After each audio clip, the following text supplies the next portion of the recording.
फौज का सियासत से कोई लेना देना नहीं, इस मामले में गैर जरूरी बहस ना की जाए, वही हम सबके लिए अच्छा है। DGISPR major general Babar Iftikhar ने अब से कुछ देर कबल प्रेस कॉन्फ्रेंस करते हुए एक बार फिर सियासत से लाताल्लुकी का ऐलान कर दिया है।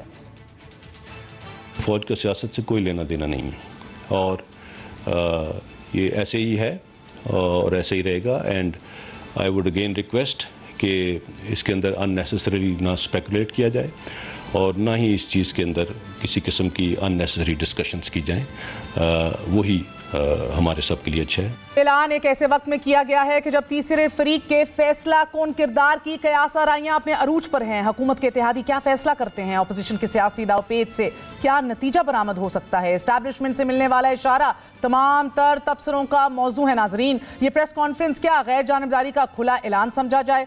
ये जहन में रखिए कि ये प्रेस कॉन्फ्रेंस एक ऐसे वक्त में हो रही है कि जब खदशात बढ़ रहे हैं। हुकूमत और अपोजिशन में लफ्जी जंग के बाद टकराव का समा पैदा हो चुका है। पार्लियामान लॉजेस में इस्लामाबाद में इंसारुल इस्लाम के कारकुनों ने दाखिले के बाद इस्लामाबाद पुलिस ने ऑपरेशन लॉन्च कर दिया है और इस्लामाबाद पुलिस ने रजाकारों की गिरफ्तारियां शुरू कर दी हैं। पुलिस ने मुत्तहिदा मजलिस अमल के MNA मोहम्मद जलालुद्दीन को हिरासत में ले लिया है। हुकूमत ने इंसारुल इस्लाम के कारकुनों के पार्लियामान लॉजेस में दाखिले को पार्लियामान पर हमला करार देते हुए पुलिस को ऑपरेशन की हदायत की हैं। वफाकी वजीर दाखिला ने रद्द अमल में कहा है कि इंसारुल इस्लाम के कारकुनान हालात खराब करने के लिए लाए गए हैं। पुलिस के पार्लियामेंट लॉजेस से दाखिले पर आसिफ अली जरदारी की तरफ से भी मजम्मत की गई है और गिरफ्तारियों के बाद इस्लामाबाद में सियासी हालात मजीद कशीदा होते दिखाई दे रहे हैं। मौलाना फजल रहमान गिरफ्तारी देने पार्लियामान लॉजेस पहुंच चुके और मौलाना फजल रहमान के बयान ने मजीद खतरात को जन्म दे दिया है। मौलाना का यह कहना है कि वजीर आजम को गिरबान से पकड़ के घसीटने का वक्त आ चुका है। मौलाना ने मुल्क भर से कारकुनान को इस्लामाबाद आने की हिदायत दे दी है, हुक्म दे दिया है। अयाज सादिक ने भी गिरफ्तारी के लिए खुद को पेश कर दिया है। हालात में अचानक इस संगीनी से DGISPR की प्रेस कॉन्फ्रेंस भी ताखीर का शिकार हो गई। हालात खतरात से दो चार हो चुके हैं। नाज़रीन, हालात की ये खराबी हुकूमत को मजीद मुश्किल में डाल सकती है और इस निज़ाम को भी आज ही मौलाना फजल रहमान से मुलाकात के बाद ही खालिद मकबूल सिद्दीकी साहब क्या कह रहे थे, मुलाहिजा कीजिए। नई सूरत हाल डेवलप हुई है, उनमें क्या हालात पैदा होने हैं और उसको किस तरह इस तरह हैंडल किया जाए कि जमहूरियत को नुकसान ना हो। हुकूमतें तो आती जाती रहती हैं लेकिन जमहूरियत का मुस्तहकम होना, जमहूरियत का मौजूद रहना हम सब की मुश्तरका काविशों से ही मुमकिन है। हालात की इस संगीनी का फ़ायदा किसको है? क्या तहरीक अदम एतमाद पर फैसले से पहले ही निज़ाम बदलने का फैसला तो नहीं कर लिया गया? बात करेंगे हुकूमत वक्त के नुमाइंदे से, लेकिन उससे पहले मज़हर अब्बास साहब हमारे साथ मौजूद हैं। सीनियर सहाफ़ी हैं, किसी तारुफ के मोहताज नहीं। मज़हर साहब, हालात कशीदा हो चुके हैं, इस्लामाबाद में एक टकराव का समा, कन्फ्रंटेशन का समा पैदा हो गया है। इससे फ़ायदा तो सिर्फ और सिर्फ अपोजिशन को होते दिखाई दे रहा है।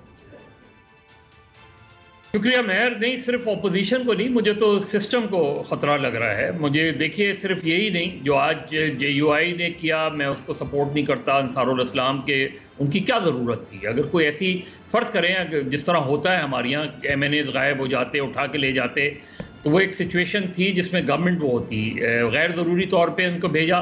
फिर उसके बाद तहरीक इंसाफ की तरफ से ये ऐलान आ गया कि वो जलसा करेंगे D चौक पे जब वोट ऑफ नो कॉन्फिडेंस होगी। इसके क्या माने हुए? कल कोई और भी धरने का ऐलान कर दे तो एक तसादुम वाली सिचुएशंस जो है वो डेवलप की जा रही है, डेवलप हो रही है तसादुम वाली। फिर उसके बाद पुलिस एक्शन हुआ, पुलिस ले गई, MNAs को ले गई। अब उस MNAs को वोट ऑफ नो कॉन्फिडेंस तक छोड़ते नहीं छोड़ते। तो मेरा ख्याल है ओवरऑल सिचुएशन में ना अपोजिशन को फ़ायदा होगा और हुकूमत को तो नुकसान होगा ही होगा। मतलब ऑपोजिशन को फायदा कैसे नहीं हो रहा? ऑपोजिशन मुल्कगीर एहतजाज की कॉल दे रही है, पहिया जाम करने की बात कर रही है, कारकुनान को घरों से बाहर निकलने की बात कर रही है। कह रहे हैं कि आप जान रहे हैं कि जिस तरह का केओस जो है हुकूमत को तो सूट करता नहीं है। अगर लोग खुद गिरफ्तारियां देने पहुंच जाएं, आप जान रहे हैं कि साद रफीक साहब को इंजर किया गया है, दीगर आपके कारकुनान है जिनको इंजर किया गया है, ये मनाजिर सामने आएंगे, एक बार फिर प्रेशर बिल्डअप किया जाएगा। How does this not suit the opposition? नहीं मेहर, देखिए मैं तो दूसरी बात कह रहा हूँ। फ़र्ज़ करें अपोजिशन ने ये कॉल दे दी, मौलाना फजल रहमान ने ये कॉल दे दी, जवाब में तहरीक इंसाफ भी अगर ये कॉल दे दे, फिर क्या होगा? हाँ। सड़कों पे होंगे ना, पॉलिटिकल वर्कर्स एक दूसरे के सामने होंगे, तो इसका नुकसान किस चीज़ को होगा? सिस्टम जो है उसको होगा नुकसान। मेरा ख्याल है और गवर्नमेंट का चीज़ें सिचुएशन को बेहतर करने के बजाय गवर्नमेंट उस चीज़ को एक्सप्लोर कर रही है। अब ये जो चीज़ें हैं कि जी हम डी चौक पे वो करके क्या माने कि आप एमएनएस को फिजिकली रोकने की कोशिश करेंगे, जो एमएनएस आपके, फिर आप एक वो लेकर आ रहे हैं उन एमएनएस को जिनको जो अगर आप समझ रहे हैं कि आपके खिलाफ वोट डालने जा रहे हैं, उनको आप दाखिल नहीं होने देंगे। ये सारी चीजें कैसे हो सकती हैं? इस तनाव की कैफियत में मजहर अब्बास साहब, आप देख रहे हैं फौज से अपनी वफादारियां और मोहब्बत के प्रेस कॉन्फ्रेंस से हो रही है, हुकूमत की तरफ से भी, उसके बाद अपोजिशन की तरफ से भी, और उसके बाद DGISPR ने बाहर आके ये डंके की चोट पे कहा है कि हमें दूर रखिए इन चीजों से, हमारा सियासत से ना कोई ताल्लुक था ना आगे जाके रहेगा। कैसे देख रहे हैं आप सूरत हाल को? देखिए, आज मेहर ये बताएं मुझे फवाद चौधरी साहब को ये बात कहने की कि वो पुरानी चीजें मोदी और फौज के खिलाफ जो है वो इससे, ये सारी बातें क्या हैं?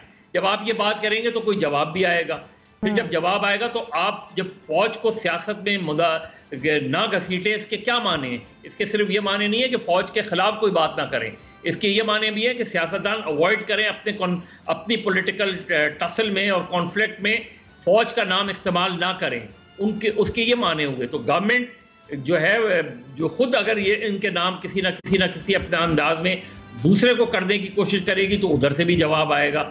तो मेरे ख्याल आप देख रहे हैं पुलिस की भारी नफरी जो है वो, आसिफ अली जरदारी साहब भी सामने आए हैं, पुलिस की भारी नफरी अभी कैपिटल में मौजूद है, इसको जल्द अज जल्द अगर ना सेटल किया गया, शेख रशीद साहब भी अभी प्रेस कॉन्फ्रेंस करने जा रहे हैं थोड़ी देर में, तो नुकसान किसे हो रहा है? सर वजीर दाखिला IG साथ प्रेस कॉन्फ्रेंस करने जा रहे हैं, जरदारी साहब ने भी इसकी मुजम्मत की है, तहरीक इस्तेहकाक की बात हो रही है जी। मेहर देखिए, पहली चीज तो ये कि वजीर दाखिला को फौरी तौर पर पुलिस को विड्रॉ कर देना चाहिए। वजीर दाखिला और किसी को छोड़े ना छोड़े, लेकिन MNAs को छोड़ देना चाहिए। सिचुएशन को डिफ्यूज कर, वजीर दाखिला जिस अंदाज में प्रेस कॉन्फ्रेंस करते हैं, वो वजीर दाखिला कम नजर आते हैं, वो बिल्कुल एक स्टूडेंट लीडर और एक जो वेटरन पॉलिटिकल लीडर ज्यादा नजर आते हैं। तो वजीर दाखिला बहुत शुक्रिया। मजहर अब्बास हमारे साथ मौजूद थे।